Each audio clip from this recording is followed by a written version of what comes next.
Bonjour à tous, ravi de vous retrouver pour ce dernier webinar de la saison avant la petite pause estivale en termes de contenu. Juste pour commencer, est-ce que quelqu'un peut vraiment nous confirmer que vous nous entendez correctement sur la partie chat? Nous dire si effectivement vous nous entendez bien, qu'on ne parle pas dans le vide. Je suis ravi aujourd'hui d'accueillir Romain Quéchon. Romain, vraiment ravi de t'avoir avec nous Salut Alexis, aujourd'hui avec grand plaisir. sur un sujet qui est, je pense, un sujet qui a toujours existé, mais qui est en train un petit peu de vivre une nouvelle vie avec la partie IA, qui est le sujet de l'ABM. Ouais, Donc vraiment une prospection plus personnalisée sur des comptes très particuliers. Donc je suis ravi d'accueillir Romain pour ça. Et Romain, tu veux te présenter en quelques mots et présenter ta société? ouais, complètement. Donc pour me présenter rapidement, Romain, donc moi j'ai un profil, donc je suis indépendant, j'ai un profil qui est à la croisée du sales, du growth, de l'IA et du dev. Avant d'être à mon compte, j'ai travaillé en accélérateur de start-up à Paris et San Francisco, à accompagner des jeunes entrepreneurs sur leur stratégie d'acquisition B2B. J'ai eu 2 postes de head of growth, dont une scale-up qui avait levé 13 millions. Et dans une joint venture, dans le marché du coworking, joint venture du groupe Accor et Bouygues Immobilier. Je gère à peu près 60-70 de l'acquisition B2B et donc ça fait, maintenant un peu plus de 2 ans que je suis à mon compte. J'ai lancé différentes offres et là, ça fait 1 an et demi que je suis concentré à déployer des systèmes d'acquisition B2B, assistés, propulsés par IA et on travaille trois blocs à l'intérieur chez nos clients.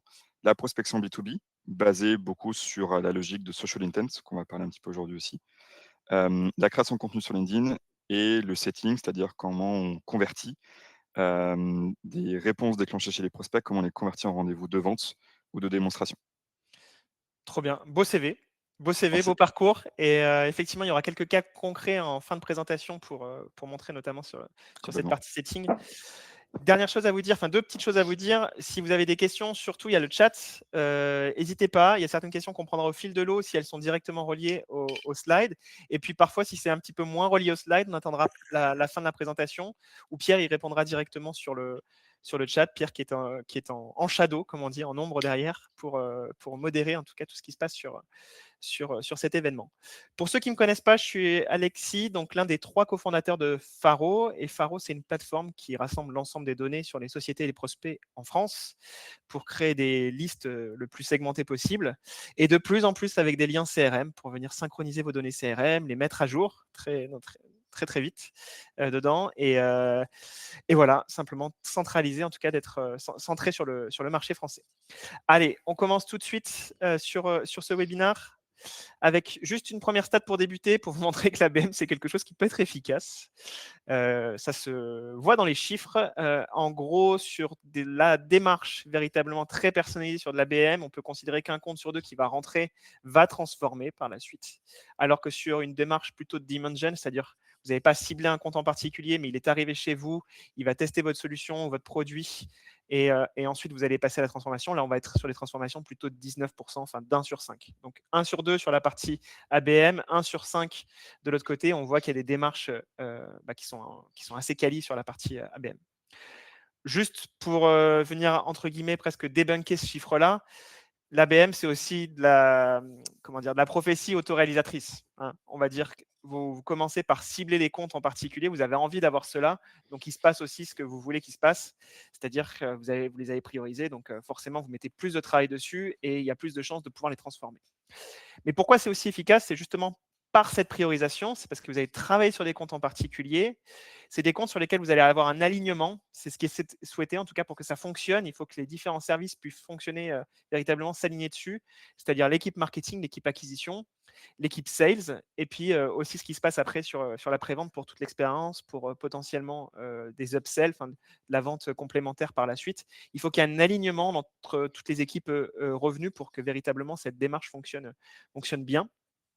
C'est des comptes aussi sur lesquels vous avez une bonne connaissance en fait. Vous connaissez bien l'environnement, donc vous êtes en capacité de pouvoir comprendre leurs objections, potentiellement les anticiper pour venir les casser dedans. Vous allez avoir toute une partie qui va être de l'adaptation de messages, donc des contenus qui vont être plus personnalisés ou en tout cas vraiment adaptés à cette entreprise, cette cible-là. Donc forcément aussi, tout ça, ça joue sur la transformation parce que vous avez une expérience client qui est véritablement à un niveau supérieur, vraiment par rapport à de la demand gen plus classique. C'est néanmoins très compliqué à déployer. C'est jusque-là, en tout cas, on peut le dire jusque-là, pas fait pour tout le monde. C'est très consommateur en termes de temps, parce qu'il y a besoin de profils. On l'a dit, il y a un alignement qui est nécessaire, mais aussi des profils différents, potentiellement différentes personnes dans le service marketing, différentes personnes côté sales, l'alignement avec le CS, quelqu'un qui va aussi rassembler cet alignement entre les 3 services. Donc, vous allez mettre beaucoup de temps, beaucoup d'efforts dessus. Il faut arriver à les prioriser, arriver à avoir cette information, donc comprendre que c'est des comptes sur lesquels vous allez devoir passer du temps. Ça nécessite aussi souvent plus d'investissement dans la partie outils parce que voilà, ça ne se fait pas comme ça. On n'a pas cette compréhension de l'ABM et puis d'appliquer les bonnes démarches sans investissement côté outils. Donc voilà. Souvent, ça passe aussi par de la pub. Donc, pour arriver à générer un petit peu de la demande aussi, on voit notamment sur la partie B2B pas mal d'ads sur des comptes en particulier et on va essayer de générer, commencer à arriver un peu dans l'esprit des comptes que l'on est en train de suivre. Donc, c'est aussi des choses qui coûtent un petit peu plus cher, qui font monter le coût d'acquisition. Et puis, il y a des notions de cartographie. Il faut vraiment que vous puissiez avoir l'ensemble des contacts associés à un compte en particulier. Bref, tout ça fait que jusqu'à présent, c'était quelque chose qui était assez compliqué à mettre en place. Mais Romain, tu vas nous l'expliquer. Il y a des petites choses qui sont en train de changer.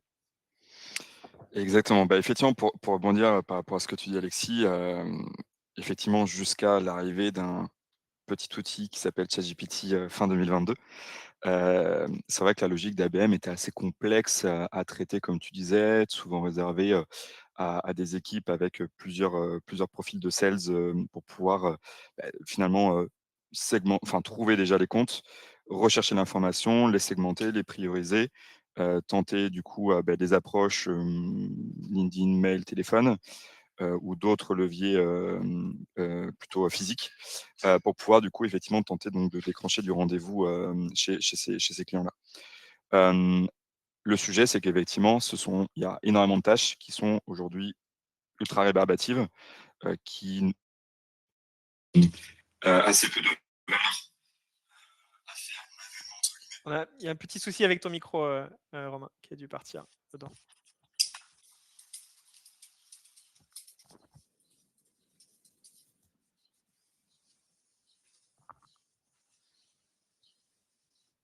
Là, vous m'entendez à nouveau? Ouais, super bien. Parfait. OK, désolé, j'ai un truc Bluetooth qui s'est connecté sur mon ordi.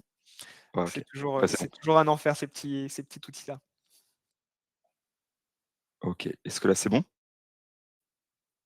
Nickel, parfait. OK, parfait. Donc ouais, effectivement, beaucoup d'actions qui sont très rébarbatives et qui ont très peu de valeur en tant qu'humain. Comme par exemple effectivement, chercher l'information sur internet, remplir des fichiers Excel, aller naviguer sur les profils, des décideurs pour savoir si oui ou non ils sont dans la cible. Tout ce genre d'action, tout ça, ça peut être complètement, automatisé et délégué par l'IA si on le fait de la bonne façon. Donc si je reprends l'exemple, de pouvoir effectivement identifier des entreprises. Ça typiquement, c'est ce qu'on va voir tout à l'heure, c'est Faro. Faro effectivement va être vraiment sur cet aspect-là pour permettre d'aller identifier des comptes selon plein de critères différents. Le sujet ensuite, ça va être, de trouver ensuite les décideurs à l'intérieur. Trouver les décideurs aussi, on peut passer par Faro, on peut compléter aussi, par de la recherche, web sur internet pour trouver de l'actualité. On peut aller naviguer sur chacun des profils LinkedIn de façon automatique par de l'IA, attribuer un score de 0 à 100 de qualification et tout ça, en donnant des règles métiers que l'IA va appliquer et va être capable de l'exécuter de façon fiable. Et ça va être tout le but effectivement, sur la deuxième partie de cette intervention, c'est de vous montrer de façon très opérationnelle en démo comment ça fonctionne tout ça.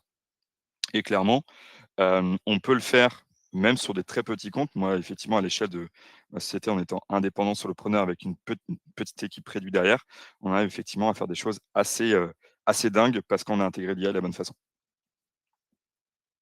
C'est ça qui est vraiment le vrai changement, c'est que véritablement, c'est dans ces démarches ABM et c'est pour ça qu'on voulait faire ce Mmh. webinaire, c'est que jusqu'à présent, c'était des choses vraiment réservées aux grandes entreprises ou des entreprises avec, en tout cas plusieurs ETP, donc plusieurs personnes dédiées sur le sujet, de Ouais, prospection et commercial et que là, maintenant, on peut avoir, des démarches qui sont assez avancées, même pour des sociétés qui sont complètement. moins équipées, en tout cas avec moins d'ETP, disponibles. Ouais, je pense que c'est vraiment ça, c'est vraiment cette capacité, d'exécution, qui est en fait, qui est vraiment déployée, enfin qui est accélérée, et qu'on peut effectivement exécuter de façon relativement fiable, voire même très fiable, quand on maîtrise bien l'IA dans les bons systèmes. Donc ouais, clairement, c'est un changement de rapport de force, clair et net.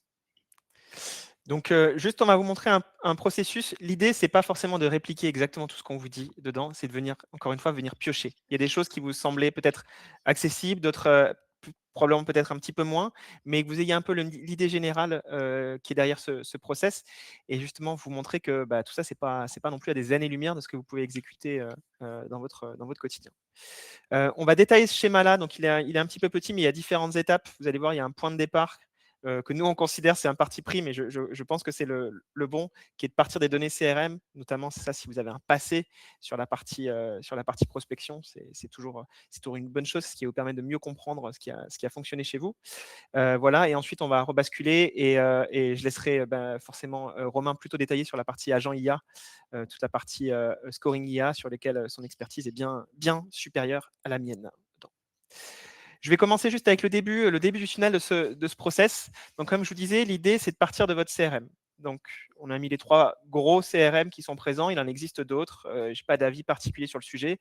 Mais un HubSpot, par exemple, vous prenez votre HubSpot et vous venez le connecter à une base de données. Donc ça, c'est juste l'instant promo un petit peu, c'est quelque chose qu'on fait plutôt correctement, plutôt bien, cette lecture du CRM, ce matching, cette reconnaissance des objets que vous avez dans le CRM. Et cette reconnaissance, elle vous permet de pouvoir véritablement comprendre avec des critères qui sont des critères firmographiques ou des critères comment dire, de mouvement des sociétés, les endroits où vous avez vendu, les endroits où vous avez moins vendu. L'idée, c'est véritablement de vous aider à comprendre, à avoir cette compréhension de ce qui a fonctionné chez vous et ce qui n'a pas fonctionné. Ça, avec ce qui va fonctionner, ça va vous aider à avoir une forme de TAM, donc du marché global adressable que vous allez pouvoir viser par la suite. Ce que nous, on conseille, c'est de prendre les données justement que vous avez compris depuis Faro, d'exporter dedans. Vous pouvez exporter les données. Et ce que nous, on fait souvent, c'est qu'on exporte ces données et on les fait lire côté Claude dessus en le connectant avec une autre solution qui s'appelle Metabase, qui est juste une solution d'analyse de données dedans, qui contient beaucoup de choses sur notre activité dedans. Et ces deux solutions mêlées, grâce aux données qu'on a pu obtenir depuis Faro sur les critères d'entreprise, on va pouvoir identifier des segments en particulier sur lesquels on est performant dedans.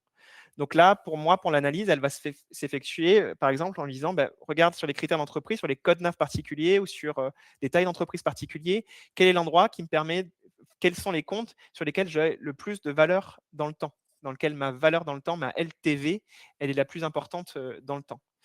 Et ce découpage-là, qui va me permettre de faire Claude plus les données structurées qu'on lui a apportées, parce qu'une IA ne fonctionne que si les données sont bonnes de base, elle n'invente rien. Si vous lui faites inventer, ça commence à être un peu plus compliqué dedans. Enfin, en tout cas, je vous le déconseille aujourd'hui. Peut-être dans un an, il y aura un avis différent, mais aujourd'hui, ça serait un peu dangereux. Mais voilà, si vous lui donnez les bonnes données et que vous lui demandez d'exécuter cette lecture de données à grande échelle, elle va être très bonne. Et vous allez pouvoir avoir ce qu'on va appeler des ICP. Donc, c'est comme un découpage de votre marché dedans et vous allez voir des endroits très particuliers. Donc, ça peut être typiquement pour nous, je ne sais pas, un code NAF en particulier, croix des tailles d'entreprise, dire sur cet ICP-là, voilà la valeur dans le temps dedans. Et ça, ce travail-là, le but par rapport pour le recontextualiser par rapport au sujet d'ABM, c'est d'arriver à reconnaître les endroits sur lesquels j'ai le plus de valeur et donc sur lesquels je vais m'autoriser de faire des démarches ABM, de passer beaucoup plus de temps sur des comptes en particulier. Donc voilà, c'est sur cet élément-là. Sur la partie personnage, je détaillerai un tout petit peu plus tard, mais c'est finalement sur des ICP particuliers, on va cibler des fonctions à l'intérieur de cet ICP. Donc, sur le code NAV, par exemple, programmation informatique, qui est un code NAV important pour nous, et des tailles d'entreprise entre 10 et 100 personnes, j'ai un persona qui est le persona du fondateur, j'ai un persona qui est le persona du directeur ou de la directrice marketing, et j'ai un persona qui est celui du directeur ou de la directrice commerciale.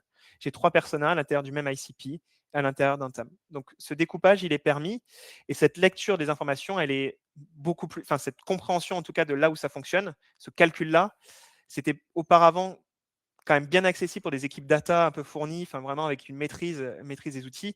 Et là, ben, si vous avez les bonnes données que vous le transmettez à Claude ou à une autre intelligence dedans, ben là, vous arrivez à avoir cette compréhension, cette lecture que vous ne pouviez pas auparavant. Ensuite, l'idée, justement, c'est de venir découper les choses et de venir à l'intérieur des ICP et des personas qu'on a pu effectuer, de regarder, même à l'intérieur d'un ICP, s'il y a des segments qui sont particulièrement rémunérateurs et d'autres qui le sont moins. Et sur le segment qui est le plus rémunérateur, encore une fois, c'est là où vous allez vous dire, je vais accepter de pouvoir mettre des démarches ABM. Donc, et sur les segments qui sont un petit peu moins rémunérateurs, vous allez avoir des démarches sur lesquelles votre niveau d'adaptation, votre niveau de personnalisation va être plus faible. Ça ne signifie pas du tout que vous faites n'importe quoi, absolument pas, enfin, il ne faut vraiment pas faire ça, mais simplement que vous allez pouvoir vraiment vous doser les efforts. Voilà, parce que ça reste un choix, la partie ABM, vous prenez un choix et il faut qu'il soit le plus éclairé possible. Donc l'ABM, c'est souvent à l'intérieur de vos meilleurs ICP, le tiers 1. C'est ça qui est le fait. Tu me dis, hein, surtout si je dis une bêtise, Ah Romain. non, je suis complètement aligné avec toi. Ok, bon bah super, très bien. Top. Et je te laisse poursuivre à cette étape justement sur la Et partie scoring. effectivement, donc en complément par rapport à effectivement toute la partie Amont, ABM et Faro qu'on vient de voir à l'instant, il y a aussi en complément toute cette logique agentique qu'on peut rajouter, qui peut venir effectivement rajouter une surcouche d'informations et de qualification. Donc là, c'est notamment sur donc le système qu'on pourra vous montrer juste après, qui lui va en complémentarité être capable d'aller détecter des signaux complémentaires. Donc, ce qui est plutôt ce qu'on va appeler des social signals, donc tout ce qui va être des signaux comportementaux, par exemple, sur la plateforme LinkedIn. Donc, notamment pour ceux qui ont des cibles sur LinkedIn, on va les catégoriser de plusieurs façons. La première, c'est qu'on va aller chercher des signaux comportementaux liés autour de son profil LinkedIn ou des profils LinkedIn de son équipe. Donc, typiquement, tout ce qui vont être les comportements du type je reçois une demande de connexion, j'ai quelqu'un qui visite mon profil, j'ai quelqu'un qui follow mon profil. Je peux avoir effectivement aussi une personne qui vont follow la page entreprise de la société dans laquelle je travaille et ça multiplié par X nombre de profils LinkedIn dans l'équipe qui sont en charge de la chasse, ou effectivement de la partie commerciale. Donc ça, c'est déjà une première typologie. Deuxième typologie, c'est qu'on peut faire à peu près la même chose, mais sur ce que j'appelle des concurrents ou des KOL, des Key Opinion Leaders, c'est-à-dire en gros des leaders de son marché. Là, ça va nous permettre aussi d'aller chercher d'autres prospects qui ne connaissent pas forcément à date, mais interagissent sur des audiences connexes, donc des concurrents directs, des concurrents indirects, mais surtout des leaders d'opinion. Et ce qu'on voit beaucoup, c'est que étonnamment, d'aller surveiller ce qui se passe chez des concurrents, c'est pas forcément là où ça marche le mieux. Des fois, il faut mieux aller chercher sur des leaders d'opinion, qui ont effectivement, qui créent pas mal de contenu sur LinkedIn et cetera. Et justement d'aller ensuite, les démarcher, les scorer, les croiser avec les données Faro, pour pouvoir effectivement déclencher derrière des actions, d'approche de prospection ou automatisées ou de façon, manuelle. Hem, donc là, par exemple, sur la partie, concurrent, leader d'opinion, on peut aller, par exemple, capter, toutes les personnes qui vont interagir sur leur contenu de façon automatique toutes les 24 heures ou aller détecter quelles sont les personnes qui entrent en premier niveau de relation, chez ces décideurs-là, concurrents ou leaders d'opinion. Et donc ça rajoute une surcouche hyper intéressante qui est, en fait, un niveau de maturité. Parce qu'il y a un comportement qui est une recherche d'informations, une interaction, le fait de rentrer en relation avec un expert, un autre expert de son secteur ou un concurrent en direct. Donc ça rajoute un niveau d'information qu'on n'a pas forcément toujours en ABM, où là, c'est une recherche de: «Je suis mature dans ma recherche d'informations» et effectivement, je vais aller sur LinkedIn chercher de l'info. Et donc tout ça, donc tous ces leads qu'on va récupérer, qui vont être complémentaires à une logique, ABM de ce que peut remonter, par exemple Faro, ça va rentrer derrière donc dans un moteur, d'IA qui va faire 2 actions l'une derrière l'autre. La première, ça va être ce que j'appelle de la qualification par IA. C'est-à-dire qu'on peut mettre en place des agents qui vont nous permettre, pour donner plusieurs exemples, d'aller chercher en temps réel les 3 dernières actualités de l'entreprise en question. Pourquoi? Ça va nous permettre notamment de pouvoir adapter nos approches de prospection derrière. Ça peut aussi nous permettre d'orienter la qualification. Parce que si on se rend compte qu'effectivement, il y a eu un partenariat stratégique ou un développement commercial à l'international, ça peut nous rajouter, des informations supplémentaires à un niveau qualification plus intéressant, par exemple. Autre chose qu'on va voir juste après en termes d'exemple, c'est l'utilisation d'agents IA pour faire des logiques d'audit. Un exemple qu'on citera tout à l'heure, c'est, donc j'ai un client, qui s'appelle Ahmed, qui a monté une société qui s'appelle, Digitalise BTP. Donc lui, il cible des acteurs du BTP et là, ce qu'on a mis en place, c'est la capacité des agents IA d'aller chercher sur internet le niveau de maturité et de présence web d'un prospect, donc en gros un artisan, plombier par exemple, d'aller sur son site web, d'aller regarder les fiches Google My Business, d'aller regarder ses comptes réseaux sociaux, son système de tracking, ses comptes publicitaires et pour être capable, en gros, de juger le niveau de maturité, de présence web et d'acquisition de ce prospect-là. Avec, un détail d'audit et une sorte de, début de roadmap qui pourrait être proposé à ce prospect-là. Donc là, vraiment, en termes de qualification et d'apport de valeur qu'on peut apporter au prospect quand on va l'approcher en prospection, là, on rajoute un cran hyper intéressant, par rapport à ça et le deuxième bloc qui va s'exécuter derrière, c'est la logique de scoring. En gros, on va pouvoir être capable de donner un score de 0 à 100 de niveau de qualification d'intérêt en combinant des données Faro, des données social, des données remontées par les agents de préqualification et là derrière, c'est exactement ce que disait Alexis, c'est en fonction de la qualification, tier 1, tier 2, tier 3, on va pouvoir déclencher des actions de façon, adaptée. Donc effectivement, tier 1, par exemple, sur des plus grands comptes, on va peut-être plutôt privilégier des approches 100 manuelles, parce que là, quand on est sur de grands comptes avec des grosses opportunités, ça peut valoir le coup effectivement d'orienter un sales pour faire des approches 100 custom, parce que d'un point de vue ROI, ça vaut le coup. Mais sur des plus petits comptes, des TPE, des PME, SMBs, on peut aller sur des logiques un petit peu plus automatisées. Donc là, vraiment, c'est ce que j'appelle les stratégies de routage. En fonction des caractéristiques des prospects, on va pouvoir déclencher action 1, action 2 ou action 3. Il y avait une question de Laurence au tout départ, mais Ouais, donc sur l'intégration des données LinkedIn pour suivre les signaux. ouais, Est-ce que ça se fait en natif via LinkedIn dedans ou ou pas? oui, Ouais. effectivement. En gros, on vient récupérer en temps réel les données sur LinkedIn, pour nous permettre d'avoir du coup de la donnée, fraîche, et pour nous permettre derrière d'exécuter les bonnes actions.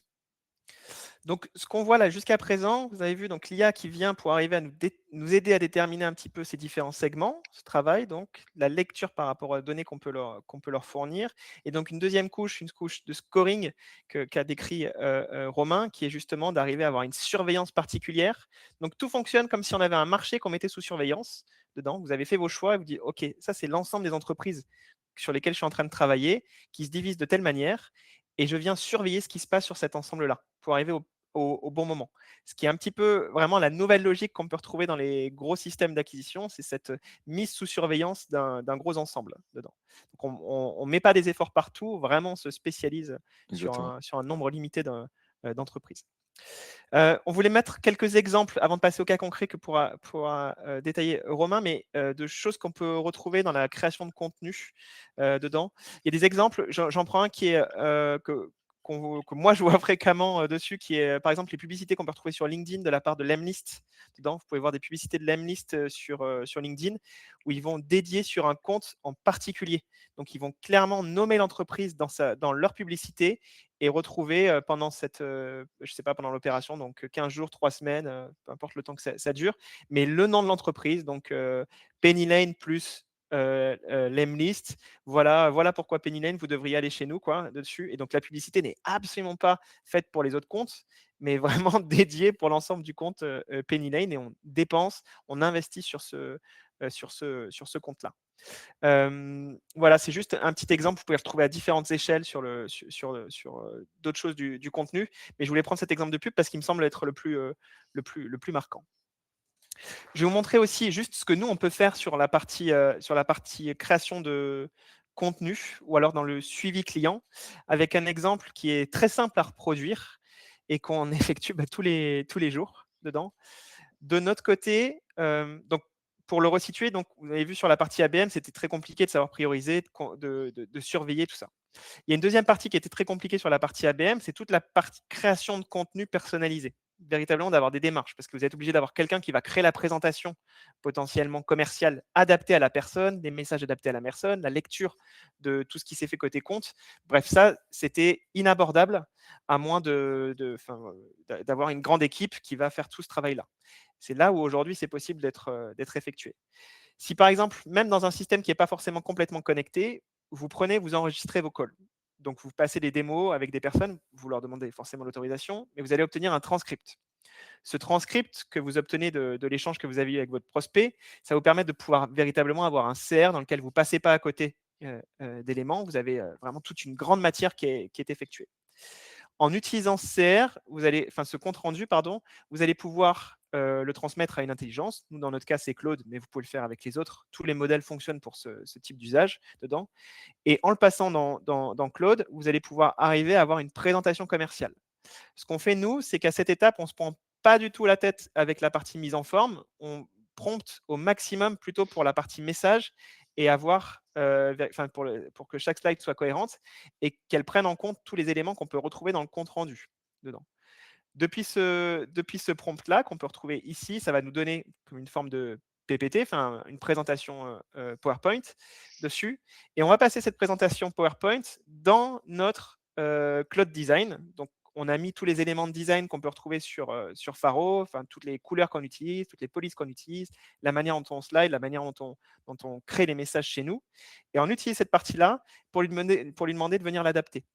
Et ça, ça permet à une personne de l'équipe commerciale chez nous d'être autonome pour arriver à générer une présentation sans aide du marketing, si ce n'est à la conception de tout ça dedans. Et là, ça permet de pouvoir gagner du temps et d'avoir des démarches et une présentation qui est adaptée, qui reprend en compte l'ensemble du discours qui avait pu être évoqué dedans. Et justement, vous gagnez du temps, vous gagnez de la personnalisation, en tout cas de l'adaptation de vos messages à l'intérieur de vos démarches commerciales. Et ça fait partie des choses. Auparavant, ce travail-là, on a mis 55 minutes, mais ça aurait même pris, je pense, énormément de temps parce que slider une présentation pour chaque prospect, c'est impossible Mmh. dessus. Et je te laisse la main pour la partie campagne ABM, un exemple en particulier. Yes. Alors, je partage mon écran.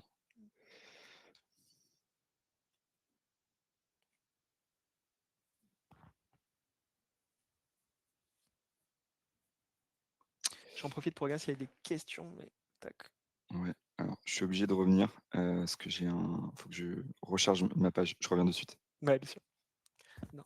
Donc je profite s'il y avait des choses, mais je crois que Pierre y avait répondu. Donc il y a des exemples sur la data automobile. Effectivement, en tout cas sur le positionnement Cafaro, on a un acteur qui a un spécifié sur les données données d'entreprise et de prospects en France, mais on n'a pas une verticale en particulier. Il y a plein de solutions qui sont dédiées sur une verticale en particulier. Et il y avait l'exemple de 3A qui était cité, qui est vraiment un acteur dédié sur la donnée automobile, qui effectivement va forcément fournir beaucoup plus d'informations que nous sur ce sujet. Ok. Je vais partager mon écran du coup. Tu me dis On si te- c'est bon. Ok. Est-ce que c'est bon? Vous voyez mon C'est écran? en train de charger.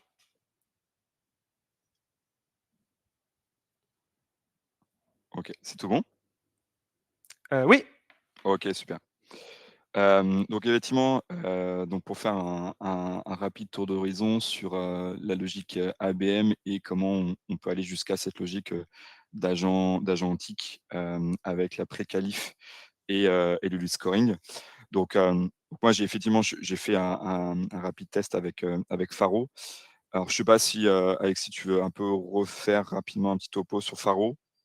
Juste vraiment, on réconcilie l'ensemble des données sur les entreprises et les prospects. Le but, c'est vraiment de vous mettre tout au même endroit pour que vous puissiez créer des segmentations le plus simple, de la manière la plus simple possible. Yes, exactement. Et donc du coup, donc ce que j'ai fait, c'est donc j'ai fait une première recherche, donc d'entreprise. Bon, là, j'ai fait, c'est vraiment pour faire le test, donc j'ai sorti, une liste très rapidement. Donc j'ai sorti 8 entreprises avec des critères qui globalement correspondaient à ce que je voulais. Sur cette base du coup d'entreprise, je suis allé ensuite chercher les décideurs qui m'intéressaient. Et donc je suis ensuite j'ai enregistré cette liste de prospects que j'ai trouvés. Donc en l'occurrence, j'ai trouvé 6 prospects, dont 5 avec un profil LinkedIn. Donc j'ai rajouté un filtre supplémentaire pour me dire: «Bah, moi dans mon cas, je veux, moi par exemple aujourd'hui je prospecte énormément sur LinkedIn, ça fonctionne super bien quand on fait des approches de la bonne façon». Et donc ce que j'ai fait ensuite, c'est que, bah, ces 5 profils ici, j'ai pu donc du coup connecter Faro, au système que je vais vous présenter juste après, grâce à la fonctionnalité, Webhook qu'a développé Faro, qui permet ensuite d'envoyer les données, où on le souhaite. Donc là, je sélectionne mes 5 profils. J'ai cliqué ensuite sur exporter en Webhook et à cet endroit-là, j'ai donc, connecté avec donc le système que j'ai conçu que je vais vous montrer juste après sur la partie agentique. Et donc ces, 5 prospects pardon, hop, ils sont envoyés et donc moi de mon côté, je les reçois, dans ma plateforme pour me permettre justement d'aller déployer ensuite la partie IA. Donc là, on a basculé maintenant sur, la plateforme qui s'appelle donc le Allbound AI System. Et ici, je peux donc, voir ici donc les quelques profils. Hop, je vais recharger la page. Je vais aller filtrer uniquement les leads qui proviennent du webhook de Faro. Voilà.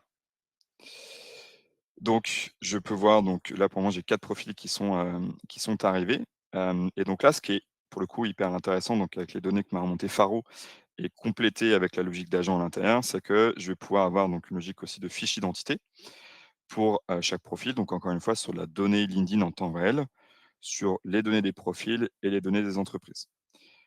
On a du coup un premier agent donc qui vient effectivement récolter toutes ces données-là de façon automatisée en temps réel pour avoir de la donnée fraîche. Deuxième agent qui va tourner, c'est ce que tu disais Alexis, c'est la logique, de classification du Baya Persona. Donc là, en fait, pareil, on a un agent IA qui, on va dire, se repose sur des règles métiers. Il va être capable par rapport à certains patterns, de de classifier sur certains types de personas. Donc ça peut être des choses assez simples comme par exemple s'il y a des mots-clés comme CEO, fondateur, dirigeant ou des mots-clés connexes avec un champ sémantique connexe. Mais on peut aller sur des choses un petit peu plus, entre guillemets «complexes». Si on prend un persona de type solopreneur, c'est un dirigeant d'entreprise, mais qui a un business model, ou une structure qui est, avec une petite équipe, 2-3 personnes max et avec des produits assez spécifiques. Exemple, ils vendent des masterclass, des webinaires ou, de la formation en ligne, par exemple. Donc là, l'IA est capable d'aller sur ce niveau de granularité pour être capable d'aller beaucoup plus loin que juste la détection de mots-clés. Ensuite, on a la détection de signaux. Donc effectivement, donc là, comme on le voit à l'écran, c'est que, bah, je vois bien que ce lead provient de Faro. Mais si je prends l'exemple ici de Dan, qui est donc une personne effectivement qui a été détectée par Faro, je peux voir qu'en plus, hem, il est du coup devenu un nouveau follower de mon compte aujourd'hui et on est rentré en connexion LinkedIn aujourd'hui. Donc là, c'est là qu'on voit l'ajout de ces, signaux comportementaux qui va permettre effectivement, bah, du coup de voir si je dois me prioriser effectivement mes actions sur Dan.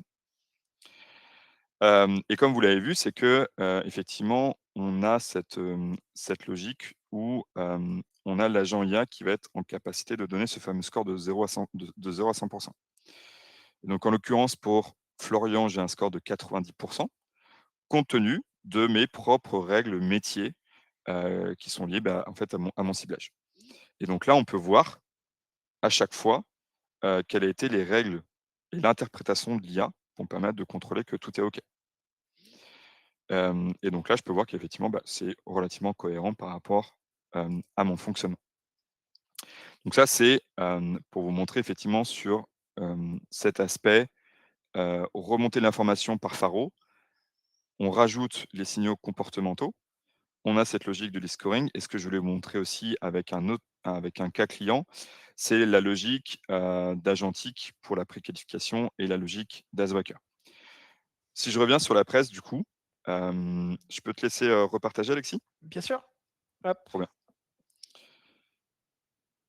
Si on reprend la logique avec un autre client, donc en imaginons, tiens, si on revient juste sur la slide d'avant, Alexis, top, merci. Hem, on revient du coup sur la logique ABM. Là, pour le coup, on fait un autre ciblage, on cible des artisans du BTP. Je reprends l'exemple que je vous évoquais tout à l'heure, donc de Ahmed qui a monté Digitalis BTP. Lui, il a donc une agence d'acquisition pour les acteurs du BTP. On passe par Faro, on détecte du coup des entreprises qui sont des acteurs du BTP. Boum, on les envoie du coup dans le système que je vous ai montré. Donc là, par exemple, on a détecté une personne qui donc s'appelle François. Donc on voit bien qu'il a été matché comme persona artisan du BTP. Il est ferronnier d'art, et cetera, et cetera, et on voit qu'il a un score de 57, ce qui est plutôt pas trop mal. Derrière, on a mis en place un agent, comme je vous disais tout à l'heure, dont son rôle, il est d'aller regarder toute la présence en ligne de cette entreprise. Donc audit du site, présence sur Google My Business, présence sur les réseaux sociaux principaux, Facebook, LinkedIn, Insta, les systèmes de tracking, compte publicitaire pour, en gros, être capable de vérifier le dispositif qui a déjà mis en place et identifier son niveau de maturité. Et donc là, sur le screenshot de droite, vous voyez l'exemple du rendu fait par l'IA. Donc là, c'est l'interprétation, l'analyse faite par l'IA. Et grâce à ça, une fois que cet agent a tourné, ensuite, ce qu'on peut complètement faire, c'est qu'on peut utiliser toutes ces données-là pour, derrière, la phase d'après, qui est la phase d'approche de prospection. Donc du coup, si on va sur la slide d'après,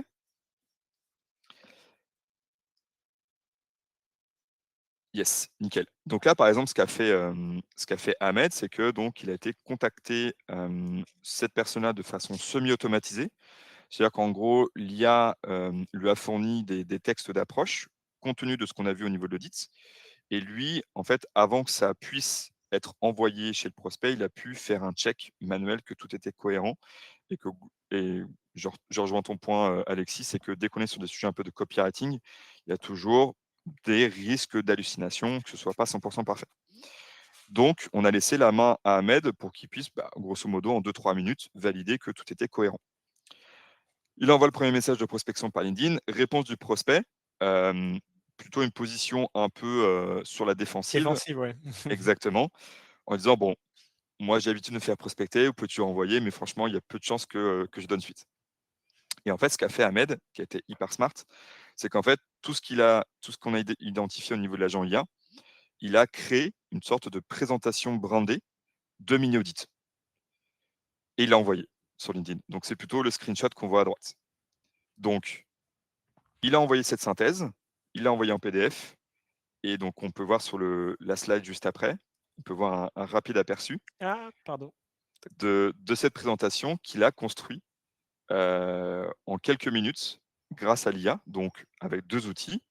Un, le All Management System, donc notamment avec la logique agentique d'audit, qui ensuite, il a pris toutes les données, il les a copiées-collées, il les a envoyées en fait dans Claude. Même principe que ce que t'expliquais Alexis, avec la charte graphique qui est donnée, avec en gros toute l'architecture, en tout cas le plan à respecter. Et derrière, en fait, l'intégralité des éléments ont été du coup adaptés dans le cadre du coup de François et de ce prospect-là. Donc c'est une présentation qui à peu près fait 5-6 pages, qui est une présentation d'un niveau relativement intéressant en termes d'équilibre, assez détaillé pour finalement faire montrer un peu les grands chantiers, sans trop aller dans le détail parce que, on n'est pas non plus dans une prestation. Il fallait effectivement trouver ce juste milieu et effectivement, changement de position complet du prospect où là, il a dit: effectivement, c'est une première analyse hyper intéressante», et donc du coup, on est passé d'une logique défensive à: «J'ai l'habitude d'être prospecté» à: Je «OK, suis curieux. je suis curieux, tu as pris le temps, tu as fait ton taf, d'analyse de qui je suis, de compréhension de qui je suis, de mes assets, de effectivement ce que je dois améliorer pour aller chercher d'autres clients, rater aucune opportunité». Et c'est vraiment cette logique de considération, qu'aujourd'hui on a un peu tendance à perdre quand on fait de l'ultra-automatisation. Et en fait, c'est vraiment, je pense qu'il faut garder en tête, c'est qu'il faut garder un juste équilibre entre faire de l'automatisation, utiliser l'IA, mais de le faire de bon escient et pour qu'en fait, on puisse quand même continuer à apporter de la valeur, c'est quand même ça le but, et que l'humain intervienne au bon endroit, pour valider, pour, faire des documents qui ont voilà, un certain niveau de qualité et puis qu'on puisse avoir un bon niveau d'exécution. Et de base, sur la création des règles, dans ce que tu dis, même dans les agences Ouais, qui suivent sur, exactement. s'il y a pas cette structure initiale portée par, l'humain, Ah complètement. il y a peu de chances que le reste fonctionne. Donc l'humain est au centre, en fait. Ça, c'est clair. L'humain, effectivement, effectivement, tu as complètement raison de le préciser, c'est sur la stratégie en amont. Comme je dis toujours, souvent on a un peu tendance à voir sur LinkedIn, des trucs en mode, «L'IA fait tout pour moi, la strat, incluse». Donc quand je dis, si l'IA ne sait pas dans quelle direction aller et qu'il exécute et qu'il doit partir sur une stratégie pourrie, ou qu'il a aucune information sur quelle direction il doit prendre, ce sera 10 fois plus pourri parce que ce sera Cl exécuté par l'IA. Clairement, clairement. Elle a encore moins peur du vide que la nature elle-même, donc Exactement, elle comble les endroits qui sont, sur lesquels il n'y a pas eu de réflexion, en tout cas, portée, ou en tout exactement. cas, dès que ça manque de clarté, ça se ressent tout de suite après sur la qualité. C'est ça. En tout cas, voilà, le but de ce webinar, donc avec l'exemple que portait, Romain, c'était de vous montrer, justement ce virage qui est en train d'être porté, hein. Donc c'était très bien terminé par ça. On vous dit l'humain, enfin, on a encore énormément de valeur. Vraiment, il faut pas croire, autre chose. Mais on a un outil à disposition qui nous permet de gagner du temps sur les étapes qu'on définit très correctement. Donc on l'a vu au départ sur la priorisation des comptes, si on lui fournit les bonnes informations, elle arrive à nous faire arriver à des conclusions beaucoup plus rapidement, ou en tout cas, on n'a plus besoin d'être un data scientist pour arriver à comprendre un petit peu comment on peut, enfin, les segments sur lesquels il faut attaquer dedans, enfin se concentrer dedans. Et elle nous aide beaucoup sur la partie détection, enfin surveillance d'un marché, venir vraiment savoir à quel moment il faut attaquer ce buyer persona, venir le scorer comme tu le montrais, Romain, et dans un dernier temps, bah, nous aider à pouvoir créer du contenu personnalisé, toujours par rapport aux informations qu'on lui fournit, en faisant très attention, encore une fois, à lui fournir des informations de qualité, sinon elle va générer des choses qui sont pas forcément de bonne qualité. Et donc, ça vous permet aujourd'hui de pouvoir, bah, créer des démarches qui sont des démarches d'ABM, alors que vous n'avez pas forcément l'équipe marketing ou l'équipe commerciale à disposition. S'il y a des choses pour aller plus loin justement sur ces démarches, Romain, quelle est la meilleure manière de pouvoir te contacter? Alors le mieux effectivement, c'est que vous pouvez scanner ce QR code, ou aller sur le site de allbound, .theworldofai.com. Nous, aujourd'hui, comment est-ce qu'on fonctionne pour des clients qui souhaitent développer ce type de système de stratégie? En fait, on a une approche où on combine, de l'accompagnement plus la partie tech plateforme. Pourquoi? Parce que, déjà de 1, c'est pas réservé pour toutes les boîtes. Il y a vraiment des critères très spécifiques, qu'on regarde pour pouvoir être sûr qu'en fait le système est adapté pour votre stratégie, pour votre business, pour votre, sur votre positionnement, votre produit. Tout simplement, si aujourd'hui vous avez, très peu de prospection sur LinkedIn aujourd'hui, on ne va pas vous orienter là-dessus, clairement pas. Donc effectivement, prenez un rendez-vous comme ça, on regarde ensemble si effectivement ça peut être intéressant et derrière donc en général, on vous accompagne sur différents formats, soit sur des formats où on vous rend très rapidement autonome, pour qu'en l'espace de 2 mois, vous avez un système complètement setup qui tourne chez vous, plateforme inclus, vous êtes complètement autonome et vos équipes sont montées en autonomie et savent complètement tout piloter le système, de A à Z. Soit on vous accompagne pour, le faire pour vous.